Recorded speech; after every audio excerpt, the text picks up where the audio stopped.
I still believe women. I still believe victims. Because this happened to me, it's not going to change that.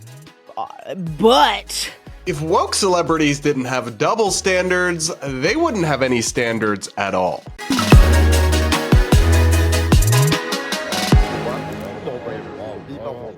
We've got to check in on Lizzo, the pop star and body positivity icon who's become quite controversial in recent times after facing a pretty serious lawsuit that she just spoke out about for the first time. The pop star just did an interview with Keke Palmer, who I hadn't heard of, but is apparently an actress or celebrity of some note in her own right, and she told Keke not to take it easy on her. I know that you're not going to hold back. I know that you're going to keep it very real. Don't take it easy on me. I only want to do this interview once, and I feel like this was the best place to do it, so... Spoiler alert, she did. Now, the context you need to know for this is that despite her years of activism as a progressive and woke celebrity, Lizzo was sued for some pretty problematic allegations by several of her employees and team members, including some of her former backup dancers. As Vox summarizes the lawsuit, it was filed by 3 of Lizzo's former dancers and alleges misconduct by her production company, Big Girl Big Touring Inc., and her dance team captain, Shirlene Quigley. Among the claims included in the suit is that Lizzo pressured dancers into unwanted sexual situations, made statements that were perceived as thinly veiled comments about a dancer's weight gain, and put people through grueling rehearsals that led to one dancer soiling herself.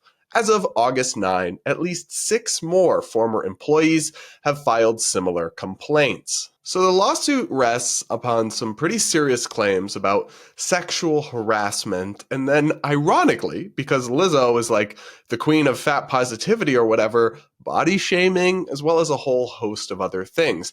And it's just a lawsuit, just allegations, hasn't been proven, and sitting here today, I don't know whether these allegations are true or false. And I'm a firm believer that everybody deserves the benefit of the doubt, even celebrities I don't particularly like or care for the ideas they've branded themselves around. And so Lizzo deserves that same presumption, even though, as you'll see, she hasn't always afforded it to others, and that's where some of the hypocrisy element of this story quickly comes in. But this interview that Lizzo did is really a masterpiece of just how to come off as totally disingenuous, a complete hypocrite, super out of touch, and just really do damage. I mean, whoever her PR person is that told her to do this or prepped her at all, fire that person, seriously. I mean, some of the arguments that she makes in defense of herself are just kind of irrelevant, like this bit. These were people that I gave opportunities to. These were people that I liked them and appreciated them as dancers, respected them as dancers.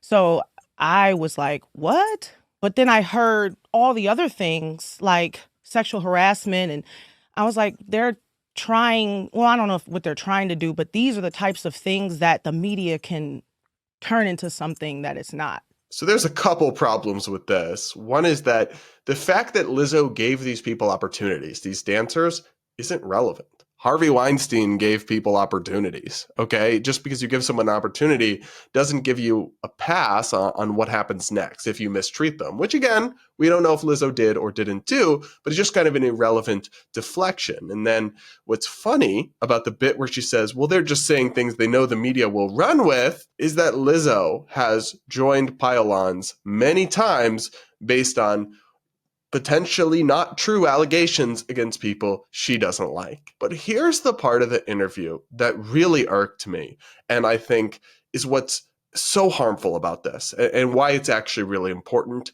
Take a listen to the claims Lizzo made next. And you can ask me anything about it because I got dismissed from the case. Yeah, that's a big weight off your shoulders, I'm sure. Yes, and we're continuing to fight the other claims until they're all dismissed, and not dropped, dismissed, which means a judge saw this, and in the court of law, he looked at the evidence and said, okay, we can't allow this to go through because the evidence was evidencing against the claims. Yeah. So it is a big victory. So basically everything she just said is either wrong, a lie, or both. None of the cases against Lizzo have been dismissed, and there are multiple cases. In one of the cases, a case where she's being sued by a former wardrobe stylist, Lizzo was dismissed as a defendant, but the case continues and her production company that Lizzo owns is still being sued. She was just dismissed as an individual party to the lawsuit. And this dismissal, most importantly,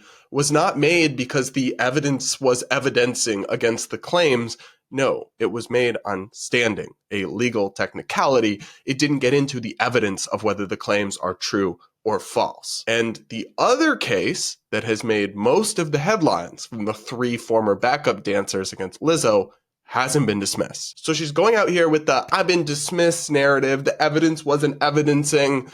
You're lying, or you're just incredibly ill-informed about your own case and popping off and don't really know that what you're saying isn't accurate. Those are the only explanations. And it's really, I think, embarrassing, but also disgraceful to go out there and spew this kind of nonsense about such an important matter. And of course, Keke Palmer, because she decided to do this with like her friend, this hard-hitting interview, didn't fact check this, didn't challenge this, didn't push back. And in one sense, I don't blame her because she's not like a real journalist. But in another sense, that's why Lizzo should maybe have sat for an interview with a real journalist who could scrutinize some of this and fact check her and push back. But of course, why would she want to do that? She would implode because the claims she's making and the narrative she's spinning aren't true. But Lizzo insists that she did absolutely nothing wrong. Well, and let's be clear, I did nothing wrong. Yeah. So I have no regrets, but I do have now this learned experience that is preparing me for the boss that I am becoming. So as you heard there, Lizzo claims she did nothing wrong. And maybe that's true. I don't know. But what I do know is that Lizzo has been quite famously part of the Believe Women crowd, particularly Believe Women of color. I'll now read you guys my favorite Lizzo tweet. Retweet for Believe Black Women. Fave for Believe Black Women. Well, babe, the dancers suing you are all women of color. Are we supposed to believe them? Believe Black women unless they accuse me of wrongdoing is not what you tweeted. That's not the same, just doesn't quite have the same ring to it, I guess. And that's the big frustration I have about this case and about so many of these celebrity cases. It's not that I want anyone's career to be destroyed based on just accusations alone. I don't. That's not what I believe in. But it is what they believe in. So at some point, you can't have things both ways. You can't claim to be a believe all women champion, but just not when women accuse you of wrongdoing. Which is it? The math here is not mathing, and this is the kind of fraudulence and hypocrisy that makes people detest our elite class. And even worse than this, even worse than just not believing women anymore suddenly, she also tries to frame herself as a victim because she is a Black woman. We got to remember that these claims are not just against me, but it was against your whole production team, your captain, the other people, and it really. They're all Black. We're all Black women. Hear that, guys? Lizzo and her team are just being targeted because they're Black women by those Black women and women of color dancers who are suing her for sexual... What? You see how this just is like an NPC response for them at this point to just invoke their identities as a shield? We see this so much, and it's a kind of through line through a lot of these stories. The use of identity politics as a shield from accountability or scrutiny from bad behavior. Babe, you being a Black woman doesn't make you innocent, doesn't make you guilty, doesn't make you any more or less liable or responsible for these allegations. And America is over that. There was a little moment in 2020 or whatever. People felt really bad about George Floyd and other horrible things that happened where people were nodding along to a lot of this delulu. It's over. We've moved beyond it. We're done. Nobody's buying this. Your victim card has been declined. But maybe at least Lizzo has learned her lesson, right? And learned the importance of due process and the court of public opinion, and that we can't just blindly believe anyone, not women, not men, not they, thems, nobody. I especially don't believe they, thems, because they're delulu, but you can't just believe anyone, right? That's a ridiculous standard to have in society, culturally, legally, socially, whatever.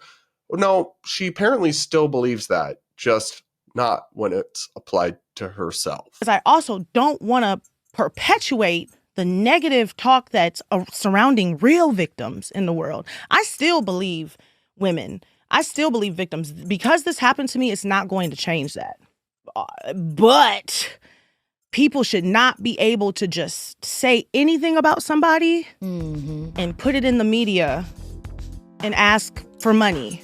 Oh, so she still believes all women, just not the ones that accuse her. Honestly, guys, and this is saying something when it comes to celebrity news. Like, I don't know I've ever seen such glaring cognitive dissonance and hypocrisy before. Like, this might be a new low. Now, here's this last bit where Lizzo explains how disheartening it was that people believed the women who accused her. And then the betrayal from the public, where they were just like, well, we believe it. We've known you for 5 years and we've seen, how you stand up for, marginalized people and bigger bodies and Black women. But you know what? We don't believe you anymore. I was like, oh, okay. Guys, so we didn't realize it because it wasn't in any of her past statements ever, but believe all women actually meant unless they accuse a proud POC who stands up for marginalized bodies. Yeah.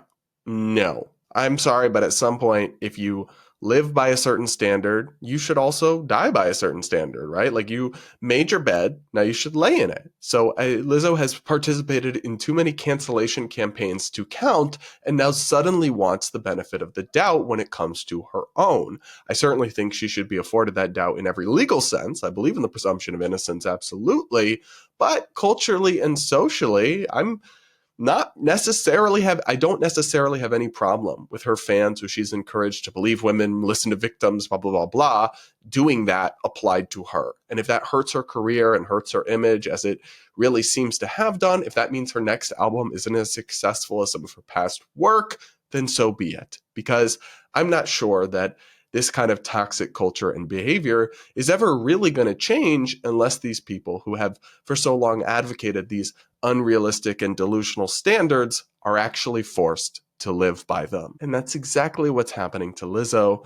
And frankly, her tears are delicious. That's my take, but what do you guys think? Let me know in the comments below, and do hit that like button if you haven't yet. Make sure you're subscribed, by the way. I know a lot of you watch but aren't subscribed, and thank you for watching, but also side-eye. And do comment with your thoughts. I do take the time to read the comments, and I always love hearing what you guys have to say, so definitely write your take on the Lizzo situation below, and I'll read it and see what everyone thinks and has to say about that one.